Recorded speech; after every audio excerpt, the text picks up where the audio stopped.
I'm Maya, 24, and 6 months ago my family kicked me out for being selfish when I bought a $900 condemned house instead of giving my sister money for her spiritual retreat in Bali. They called me irresponsible, said I was wasting money on garbage, and that I'd rather see my sister suffer than help family. What they didn't know was that this junk house was sitting on something worth millions. Now they're begging me to come home, but it's too late. Sometimes the family disappointment becomes the family millionaire.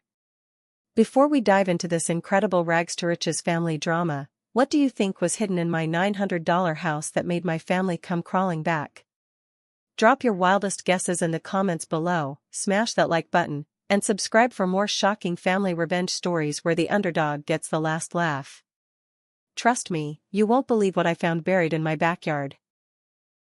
Growing up in the Chen household meant understanding that my older sister Lily was the sun around which our entire family orbited. While I was the practical, responsible daughter who worked part-time jobs through high school and saved every penny, Lily was the free-spirited artist who needed constant financial and emotional support to pursue her creative journey. My parents, David and Susan Chen, owned a moderately successful small business. A local printing shop that provided steady middle-class income but nothing extravagant. Despite their limited resources, they consistently prioritized Lily's expensive pursuits over practical family needs. When Lily wanted to attend an expensive art college across the country, they took out a second mortgage. When she needed money for art supplies, studio rent, or traveling to find inspiration, they dipped into their retirement savings. Meanwhile, I was expected to be self-sufficient from age 16. While Lily received monthly allowances throughout college, I worked in restaurants and retail stores to pay for my own expenses. When I graduated high school with a full scholarship to the local state university, my parents' reaction was muted pride followed by relief that I wouldn't cost them money. When Lily graduated with an expensive art degree and no job prospects, they celebrated her artistic vision and immediately began subsidizing her post-graduation lifestyle. The disparity became more obvious as we entered our 20s. Lily moved back home and converted our parents' garage into an art studio, paying no rent while pursuing various artistic endeavors that never generated income. She tried photography, pottery, jewelry making, and abstract painting, cycling through expensive hobbies while our parents funded each new passion. I, on the other hand, graduated with a degree in business administration and immediately found work as a junior accountant at a mid-sized firm. I moved out at 22, rented a small apartment, and began building my career independently. My parents praised my responsibility but clearly found my life boring compared to Lily's artistic adventures. The financial inequality was staggering. Over the 6 years since Lily's college graduation, our parents had spent an estimated $80,000 supporting her lifestyle, art supplies, studio rent, living expenses, travel for artistic inspiration, and various courses and workshops she claimed were essential to her development. During the same period, they'd given me perhaps $2,000 total, usually for birthday or Christmas gifts. But the family mythology painted this disparity as natural and appropriate. Lily was the creative one who needed support to nurture her artistic gifts, while I was the practical one who was naturally suited for conventional success. They spoke about our different life paths as if they were predetermined by personality rather than choice, completely ignoring how their financial decisions had shaped our opportunities. The dynamic extended beyond money to emotional support and family attention. Lily's latest art project was always the topic of family dinners, her social media posts received enthusiastic comments from our parents, and her emotional ups and downs commanded immediate family attention. My career achievements, relationship developments, and personal challenges were acknowledged politely but never became the focus of sustained family interest. When Lily went through breakups, our parents provided months of emotional support, impromptu visits, and whatever resources she needed to heal from heartbreak.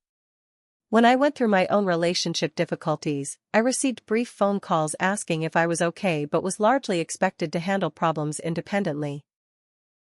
The most frustrating aspect was how they justified this treatment. They claimed to love both daughters equally but insisted that Lily needed more support because she was sensitive and pursuing a difficult path. They portrayed their financial subsidies as investments in her artistic career, conveniently ignoring that 6 years of investment had produced no meaningful income or career development. My role in the family became increasingly clear. I was the stable, reliable daughter who could be counted on to handle her own problems while providing emotional support when family crises arose. When Lily had creative blocks, relationship drama, or financial emergencies, I was expected to offer encouragement and sometimes direct assistance. When I struggled with work stress, dating challenges, or my own financial pressures, I was supposed to manage independently. This dynamic reached a breaking point last year when Lily announced her latest life-changing opportunity, a 3-month spiritual retreat in Bali that would cost $15,000. She claimed this retreat would help her find her true artistic voice and transform her creative practice. Our parents immediately began discussing how to finance this adventure, despite having recently mentioned concerns about their own retirement savings.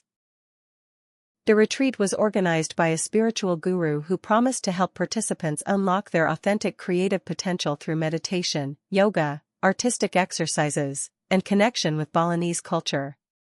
The price included accommodations, meals, and transformational workshops, but excluded airfare, which would add another $3,000 to the total cost. Our parents had $8,000 available without touching retirement funds, leaving a $10,000 gap that needed to be filled. They began making plans to sell family items, take on additional debt, or ask extended family for loans. The idea that Lily might get a job to fund her own spiritual journey never entered the conversation. That's when they approached me about contributing to the family investment in Lily's retreat. They suggested I could provide $5,000 toward the costs, framing it as supporting my sister's personal growth and artistic development. They reminded me that I had steady income and savings, while Lily needed family support to pursue her calling. I had been saving money for over a year with the dream of buying my own property, something I'd wanted since childhood. My savings account contained exactly $12,000, enough for a down payment on a small condo or perhaps a fixer-upper house in a less desirable neighborhood. Giving away nearly half my savings to fund Lily's vacation would set my homeownership dreams back by at least 2 years. When I explained this to my parents, their response revealed everything about our family dynamic. They suggested that homeownership could wait, that I was young enough to rebuild savings quickly, and that family should come before personal financial goals. They couldn't understand why I would prioritize buying property over supporting my sister's once-in-a-lifetime opportunity for personal growth. The conversation ended with them expressing disappointment in my selfishness and suggesting I needed to think more carefully about family loyalty and values. They made it clear that the responsible daughter was expected to sacrifice her practical goals to enable the artistic daughter's expensive dreams, just as they'd been doing for years. That night, I made a decision that would change everything. I was done being the family's reliable source of support while receiving none in return. I was going to buy my dream property, regardless of their disapproval, and finally prioritize my own goals over my sister's endless needs. The next morning, I woke up with a sense of determination I'd never experienced. Instead of giving in to family pressure and enabling Lily's expensive lifestyle once again, I was going to make my own dreams happen. I started researching properties online with renewed focus, expanding my search criteria to include fixer-uppers and properties in areas I'd previously overlooked. That's when I found it, a listing for a house priced at $900 in Riverside County, about 2 hours from Los Angeles.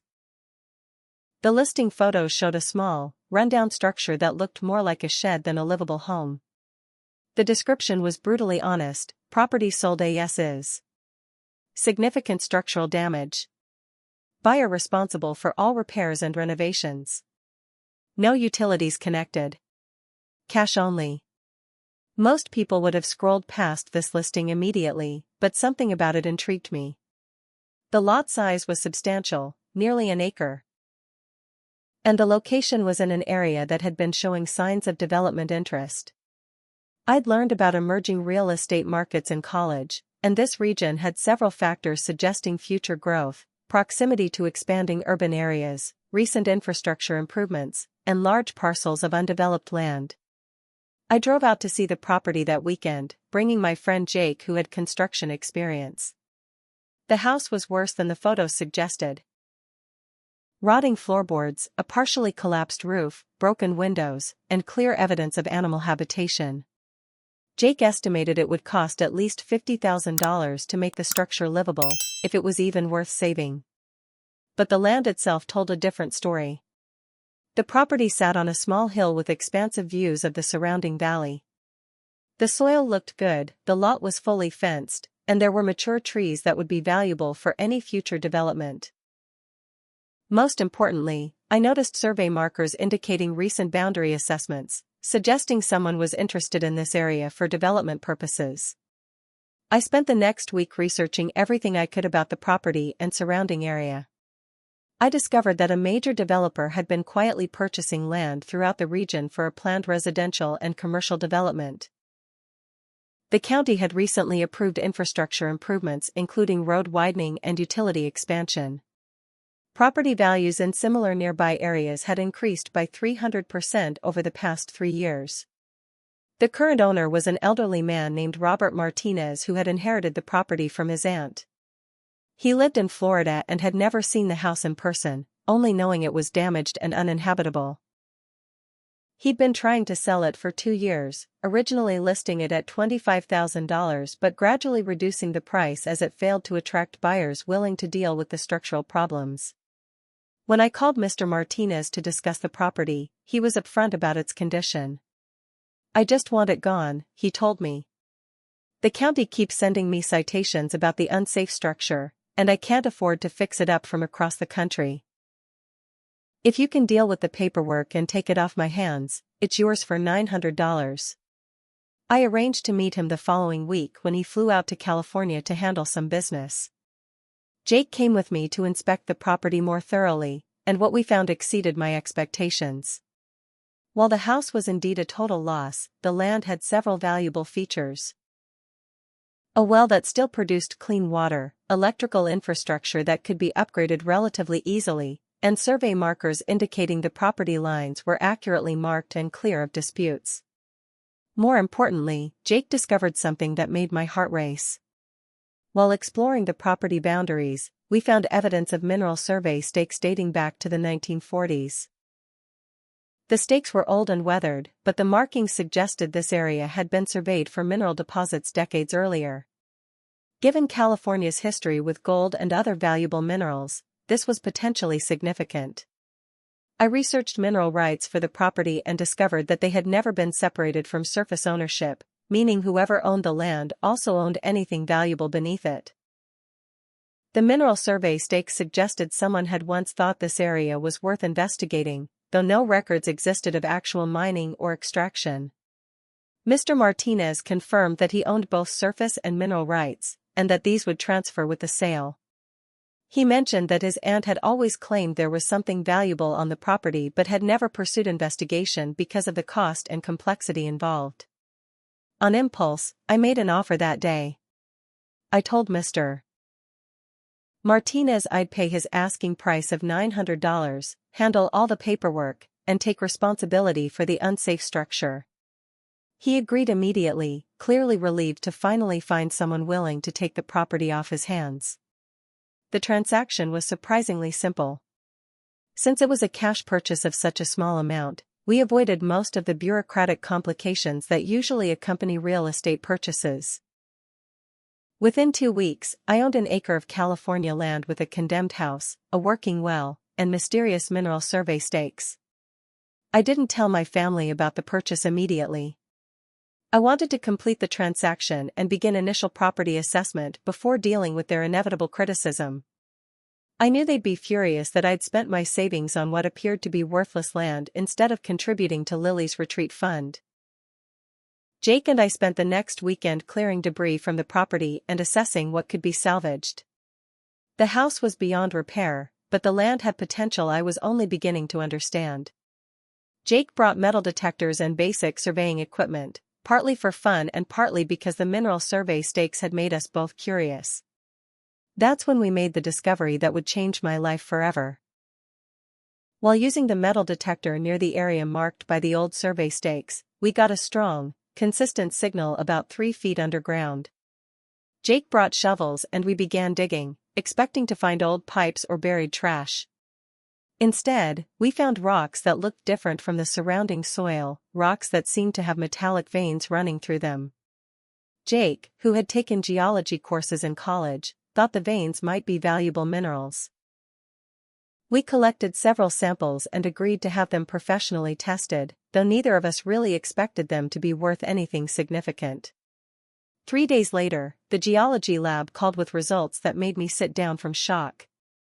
The rock samples contained high concentrations of gold ore, not enough to retire immediately, but potentially worth serious money if there was enough of it underground.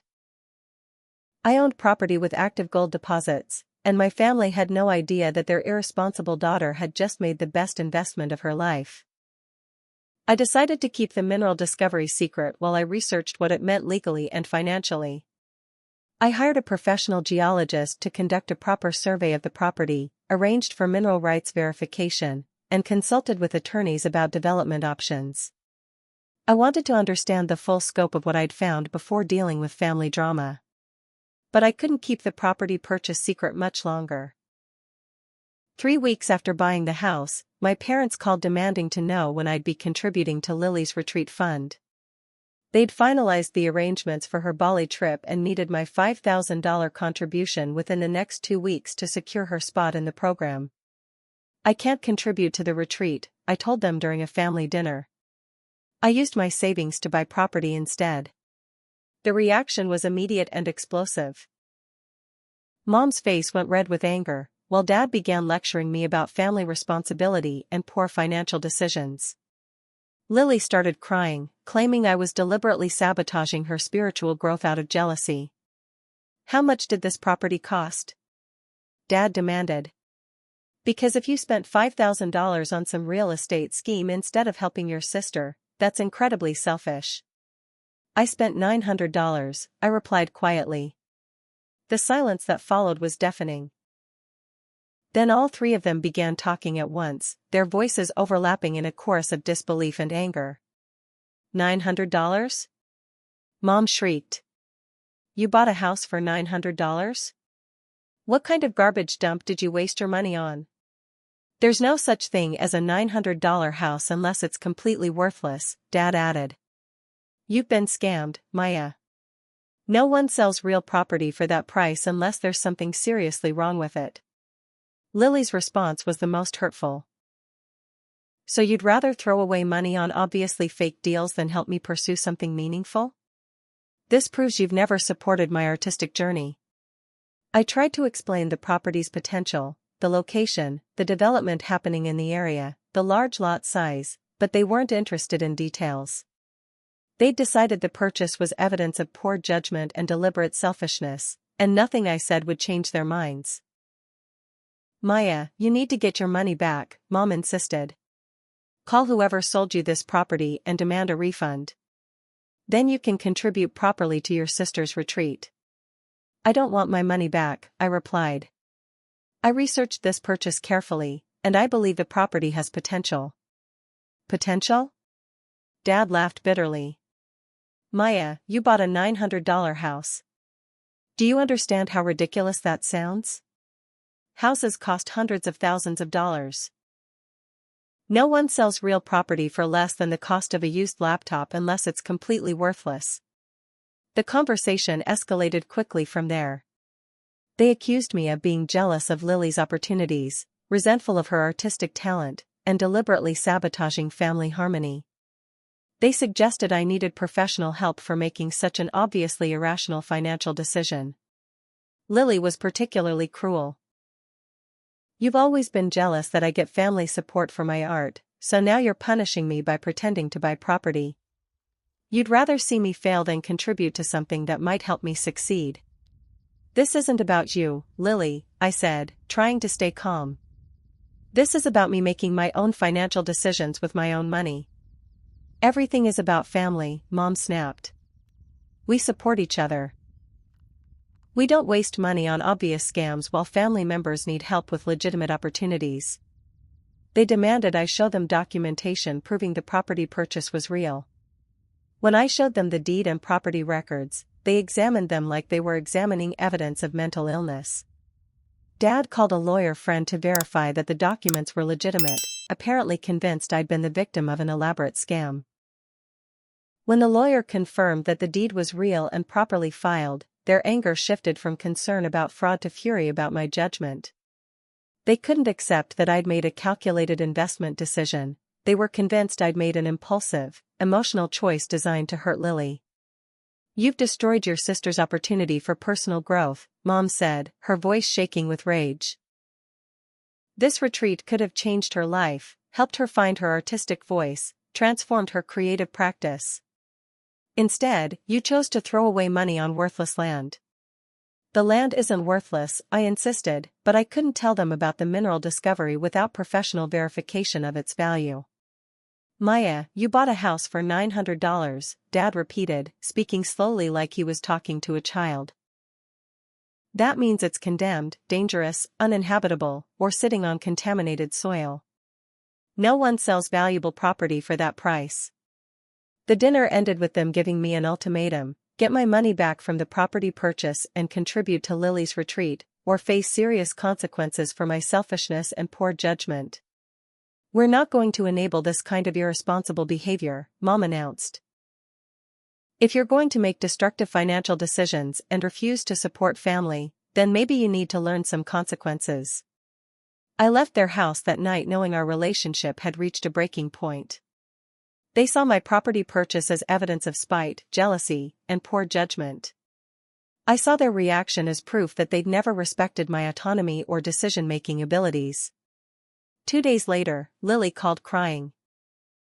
She'd been accepted to the Bali retreat but couldn't afford to go without my contribution. She begged me to reconsider, claiming this was her last chance to find her artistic direction and that I was destroying her dreams over a piece of junk land. "Maya, please," she sobbed. "I've been working toward this opportunity for months. This retreat could change everything for me. Why would you choose some obviously worthless property over your own sister's happiness?" When I refused to change my decision, she began attacking my character and motives.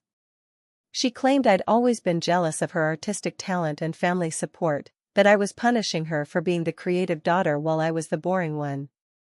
"You've never understood what it's like to be an artist," she said. "You've never had dreams bigger than a steady paycheck and conventional success. So you resent me for pursuing something meaningful and transformative."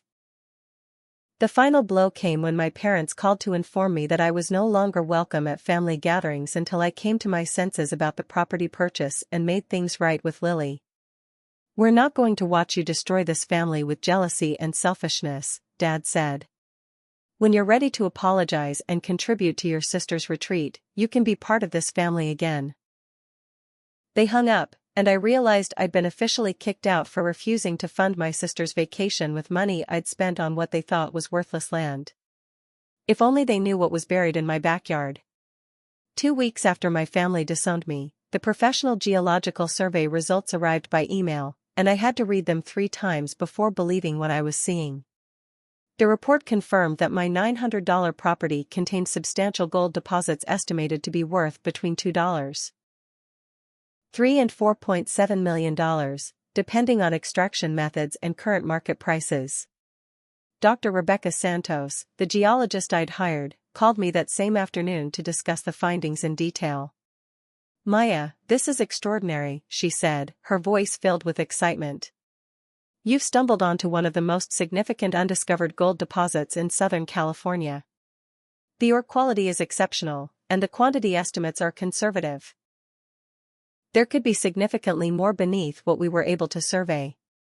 The geological report explained that the property sat on a previously unknown extension of a gold vein that had been mined extensively in neighboring areas during the 1800s.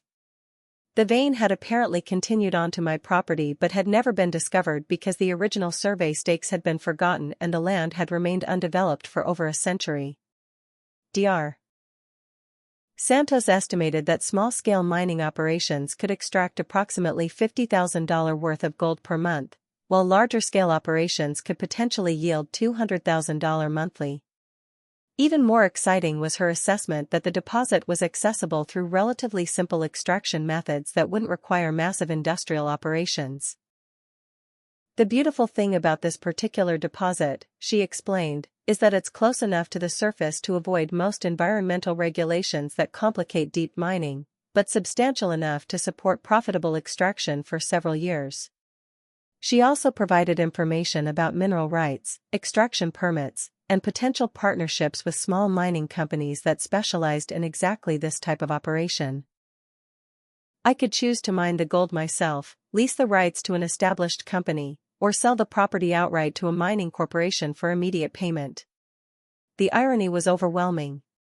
My family had kicked me out for buying worthless land with money they wanted me to spend on my sister's spiritual retreat. Instead, I'd accidentally become a millionaire through what they considered the most irresponsible purchase of my life. But Dr. Santos had even more surprising news. During her survey, she discovered that 2 adjacent properties also showed signs of gold deposits, likely connected to the same vein running through my land. One of those properties belonged to an elderly woman who'd been trying to sell her small farm for years without success. The other was owned by a developer who'd been planning to build low-income housing on what he thought was worthless land. If you could acquire those properties, Dr. Santos suggested, you'd control the entire vein and could potentially triple your extraction capacity. The combined deposits could be worth over $10 million. I spent that night researching the adjacent properties and their owners. The elderly woman, Mrs. Patricia Rodriguez, had inherited her small farm from her late husband but couldn't afford to maintain it on her fixed income. She'd been trying to sell for $45,000 but hadn't found any buyers interested in what appeared to be marginal agricultural land. The developer, Kevin Liu, had purchased his property for $120,000 intending to build affordable housing, but had been struggling with permit issues and financing problems. He'd recently listed it for sale at $140,000, hoping to recover his investment and move on to more promising projects. I realized I had an opportunity to control an entire gold vein for less than $200,000, money I could potentially access by taking a loan against my existing property's newly discovered value. Dr. Santos had provided documentation that would satisfy any bank's collateral requirements. Over the next 2 weeks, I arranged financing and began negotiating to purchase both adjacent properties. Mrs. Rodriguez was delighted to find a buyer and accepted my offer of $50,000 immediately. Kevin Liu was more cautious, but eventually agreed to sell for $135,000 when I offered a quick cash closing. Meanwhile, my family had no idea what was happening. They'd maintained their silence since kicking me out, apparently expecting me to come crawling back to apologize and beg for forgiveness. Lily had posted dramatic social media updates about having to postpone her spiritual journey because of family challenges, painting herself as the victim of my selfishness. 3 weeks after receiving the geological report, I owned 3 adjacent properties containing an estimated $10 to $15 million in extractable gold deposits. I'd gone from being the family disappointment to being wealthier than my parents and sister combined, and they had no idea.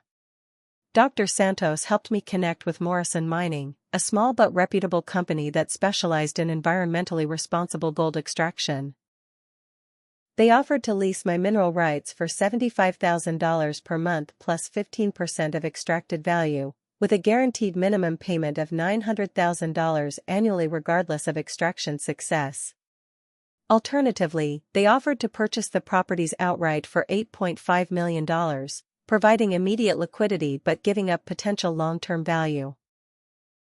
Morrison's owner, Janet Morrison, explained that either option would make me wealthy, but the lease arrangement could potentially provide significantly more money over time. I chose the lease option, signing a contract that would provide me with at least $75,000 monthly income starting immediately, plus percentage bonuses that could easily double that amount. Janet estimated that I'd likely receive between $1.20 and $2.5 million annually for the next 5 to 7 years. The first payment arrived in my bank account on a Tuesday morning, $75,000 plus a $23,000 bonus representing my percentage of gold extracted during Morrison's initial site preparation. I stared at my bank balance for 20 minutes, unable to process that I'd earned more in 1 month than I used to make in an entire year. But the financial transformation was just the beginning. Morrison Mining began small-scale extraction operations that attracted attention from other mining companies, geological survey firms, and real estate investors. Word was spreading through professional networks that someone had discovered a significant gold deposit in an area previously considered worthless for mining. Local newspapers picked up the story, running articles about the accidental millionaire who'd bought condemned property and discovered gold in her backyard. While the articles didn't use my name, they provided enough details that anyone familiar with my situation could easily connect the dots. Real estate agents began calling me about other properties in the area. Mining companies offered to survey additional land I might want to purchase. Investment advisors contacted me about portfolio management for my newfound wealth. I'd gone from being an overlooked junior accountant to being courted by financial professionals who saw me as a valuable new client. The most satisfying part was knowing that my family remained completely unaware of these developments. They thought they'd punished me for making a foolish financial decision, when actually I'd made the smartest investment of my life. They'd kicked me out for refusing to fund my sister's vacation, not knowing that I now earned more money monthly than they made annually. 4 months after buying my $900 junk house, I was receiving monthly payments that exceeded my parents' combined annual income. The property they'd mocked as worthless was generating enough revenue to fund 100 spiritual retreats in Bali. But they still didn't know, and I wasn't ready to tell them. I wanted to see how long they'd maintain their punishment for my supposed poor judgment before they discovered that their biggest family disappointment had become their biggest family success story. The family that had taught me I wasn't worth supporting was about to learn what it felt like to need support from someone who no longer needed them. 6 months after my family disowned me, the local newspaper ran a front-page story that would change everything. Local woman's $900 property purchase yields $1 million gold discovery. The article featured aerial photos of my property showing Morrison Mining's extraction operations, complete with quotes from Dr. Santos about the significance of the discovery. While the newspaper didn't publish my name for privacy reasons, they included enough details that anyone who knew about my property purchase could easily identify me as the accidental millionaire. The article mentioned the condemned house, the $900 purchase price, and the buyer's age and profession, all information that pointed directly to me. I found out my family had seen the article when my phone started buzzing with calls from blocked numbers. When I didn't answer, they began leaving voicemails that revealed a complete shift in their attitude toward my irresponsible property purchase. The first message was from Mom, her voice carefully controlled but clearly excited. "Maya, honey, we saw an interesting article in today's paper about a gold discovery. Could you call us back? We'd love to hear about what you've been up to lately." Dad's voicemail was more direct. "Maya, if this newspaper story is about your property, we need to talk immediately. This changes everything about the situation. Please call us back as soon as possible." Lily's message was the most revealing. "Maya, oh my God, I can't believe you actually found gold. This is incredible. We should celebrate together. I'm coming over tonight so we can talk about everything." I didn't return any of their calls. After 6 months of complete silence from them, I wasn't interested in sudden reconciliation now that they realized I'd become wealthy. Instead, I waited to see how desperate they'd become when I didn't immediately welcome them back into my life. The calls escalated quickly. Within 24 hours, they'd enlisted extended family members to contact me on their behalf. Aunts, uncles, and cousins who rarely spoke to me suddenly had urgent reasons to call and check in on how I was doing. They all mentioned seeing the newspaper article and expressed amazement at my good fortune. Uncle Robert left a particularly transparent voicemail. "Maya, your parents are worried about you. They feel terrible about the misunderstanding earlier this year, and they'd love to reconnect. Maybe you could all meet for dinner and work things out?" The misunderstanding framing was perfect. They were already rewriting history to minimize their role in kicking me out. My decision to buy property instead of funding Lily's retreat was no longer evidence of selfishness and poor judgment. It was apparently just a family disagreement that needed to be resolved. 3 days after the article appeared, they showed up at my apartment unannounced. I opened the door to find all three of them standing in the hallway with grocery bags, flowers, and nervous smiles. They'd apparently planned this as a surprise reconciliation gesture. Surprise? Lily said, her voice artificially cheerful. We brought dinner and thought we could all catch up. I stood in the doorway without inviting them in, studying their faces as they tried to project casual family affection. They looked uncomfortable, clearly uncertain about how to approach someone they'd disowned who was now worth more money than they could imagine. We've missed you so much, Mom said, her eyes slightly teary. 6 months is too long for family to be apart over a silly disagreement. We made mistakes, Dad added quickly. We should have been more supportive of your investment decision. You obviously knew something we didn't understand. Lily was practically bouncing with nervous energy. Maya, I'm so proud of you. I always knew you were smart with money, but this is incredible. You're like a real-life treasure hunter. Their sudden change in attitude was breathtaking. 6 months earlier, I was selfish, irresponsible, and jealous. Now I was smart, successful, and worthy of family pride. The only thing that had changed was their knowledge of my net worth. So, I said calmly, you want to reconcile now that you know I'm wealthy? They all began talking at once, denying that money had anything to do with their desire to reconnect. They claimed they'd been planning to reach out for weeks but hadn't known how to apologize properly. They insisted they'd always loved me and had only been concerned about my financial decisions. This isn't about money, Mom said emphatically. This is about family. We love you regardless of your financial situation. Really? I asked. Because 6 months ago, you loved me so much that you kicked me out for refusing to give Lily $5,000. Now that I'm worth millions, suddenly you want to be a family again? Dad tried a different approach. Maya, we were wrong about the property purchase. We couldn't see the potential you saw, and we reacted poorly. But family should forgive each other and move forward together. Lily jumped in with her own version. I was devastated about missing the retreat, and I said things I didn't mean. But I've learned so much about myself over these past months, and I realize family is more important than any spiritual journey. I noticed she didn't mention that she'd eventually funded her own retreat by getting a part-time job, information I'd learned through mutual friends. She'd spent 3 months in Bali and had returned with social media photos of her transformation, all financed without family assistance. Where were these insights about family important 6 months ago? I asked. They spent the next 20 minutes offering elaborate apologies and explanations for their behavior. They claimed they'd been stressed about finances, worried about my decision-making, and protective of Lily's opportunities.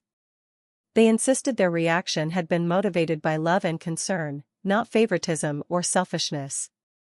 But their apologies were undermined by constant references to my success and good fortune. They couldn't help themselves from mentioning the newspaper article, asking about my mining operations, and expressing amazement at my incredible luck.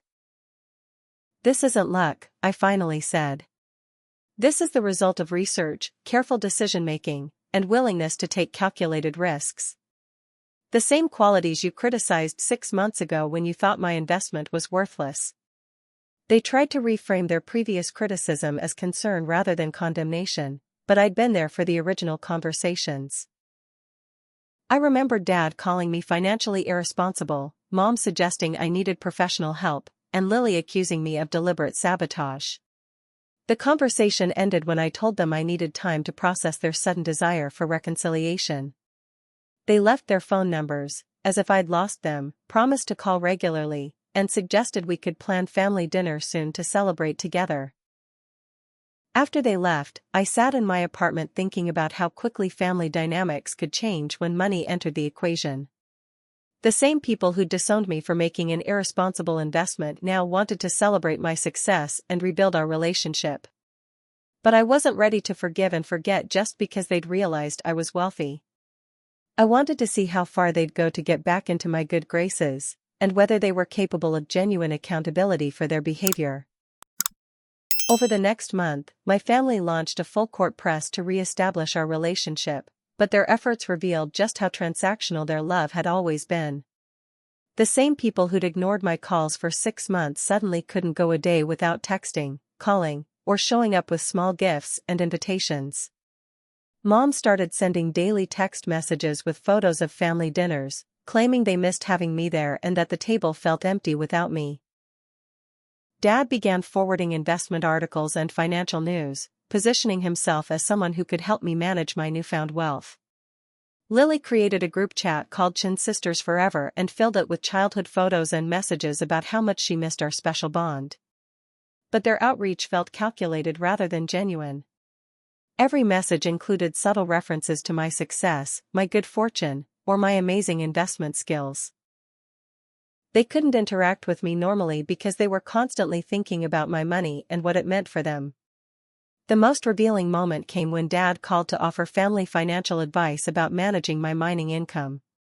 He suggested I might want to diversify my investments and offered to connect me with a financial planner he knew.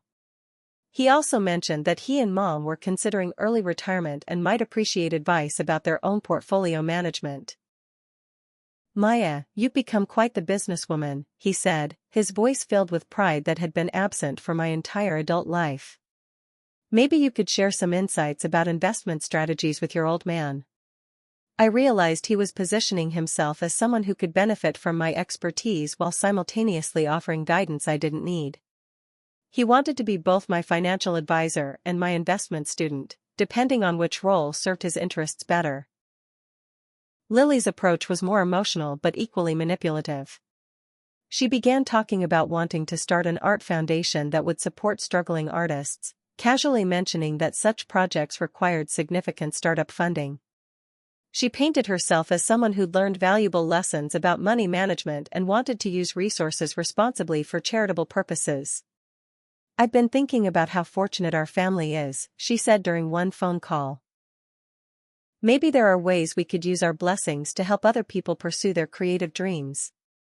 Though our family language was particularly galling, she was already thinking of my wealth as family wealth that should be shared for causes she deemed worthy. The same person who'd accused me of destroying her dreams was now planning to use my money to fund other people's artistic pursuits. 3 weeks into their reconciliation campaign, they invited me to a family dinner to celebrate my success. I agreed to attend, curious about how they'd handle the evening and what they really wanted from me. The dinner was held at an expensive restaurant they'd never taken me to before, and they'd clearly planned every detail to impress me. They ordered wine, took photos for social media, and spent the meal talking about how proud they were of my accomplishments. But their pride felt hollow because it was entirely based on outcomes they'd opposed when I was making the actual decisions. They were proud of my wealth, not the intelligence and courage that had created it. They celebrated my success while ignoring that they'd tried to prevent it. Halfway through dinner, Dad broached the subject that had clearly motivated the entire evening. "Maya, Mom and I have been talking about family financial planning," he began carefully. "We're wondering if you might be interested in some joint investment opportunities that could benefit everyone." He explained that they'd been researching real estate ventures and business partnerships that could provide family wealth-building opportunities. He suggested that my mining income could fund initial investments while their experience could guide decision-making. "We could be like a family investment team," Mom added enthusiastically. "Your resources combined with our business experience could create something really special." Lily chimed in with her own proposal, and I've been researching art investment funds that buy emerging artists' work. It could be a way to support creativity while building wealth for the family. I listened to their various schemes and realized they'd spent weeks planning how to access my money through family investment projects. They weren't interested in rebuilding our relationship. They wanted to create financial partnerships that would give them control over my wealth. "How much money are you thinking about for these family investments?" I asked. They exchanged glances before Dad answered, "Well, we were thinking maybe $500,000 to start.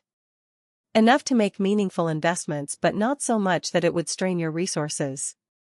$500,000, more than 10 times what they'd wanted me to contribute to Lily's retreat. The same family that had disowned me for refusing to give $5,000 was now asking for 100 times that amount for speculative investments they wanted to control. "And what happens if these investments don't work out?" I asked. "They're very safe investments," Mom insisted. "We wouldn't suggest anything risky with family money." "But what if they fail anyway? Would you pay me back?"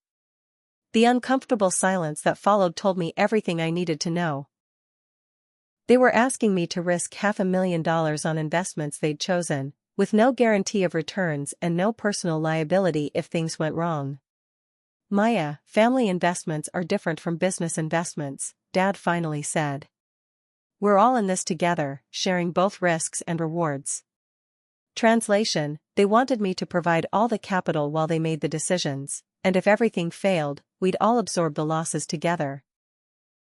If the investments succeeded, we'd share the profits. It was a heads-they-win, tails-I-lose proposition disguised as family financial planning. That's when I decided to end the charade.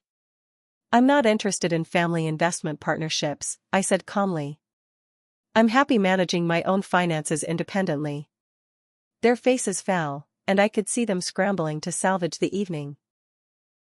Dad suggested smaller amounts, Mom proposed different types of investments, and Lily offered to handle all the research and paperwork herself. But I was done pretending this was about family reconciliation. "6 months ago, you disowned me for spending $900 on property instead of giving Lily $5,000 for vacation," I said. "Now you want me to give you $500,000 for investments you'd control. Do you see the irony here?" The dinner ended awkwardly, with them insisting they just wanted to help me maximize my opportunities while I maintained that I was perfectly capable of managing my own financial decisions. Driving home that night, I realized that my family's core dynamic hadn't changed at all. They still saw me as a resource to be managed rather than a person to be respected. The only difference was that I'd become a more valuable resource, worthy of more elaborate manipulation and more substantial requests. They didn't want a relationship with me, they wanted a relationship with my money. 6 months after that disastrous family dinner, I made a decision that would define our relationship permanently. I was tired of their constant manipulation disguised as reconciliation, their transparent attempts to access my wealth, and their complete inability to acknowledge how their favoritism had shaped our family dynamic for decades. I arranged to meet them at the same restaurant where they'd asked for $500,000, but this time I had an agenda of my own.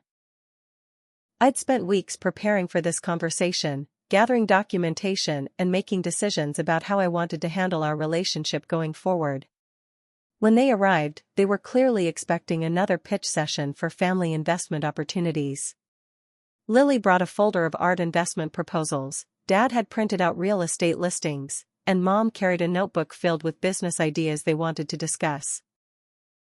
"Before we talk about any new proposals," I said, "I want to address what actually happened 6 months ago when you disowned me."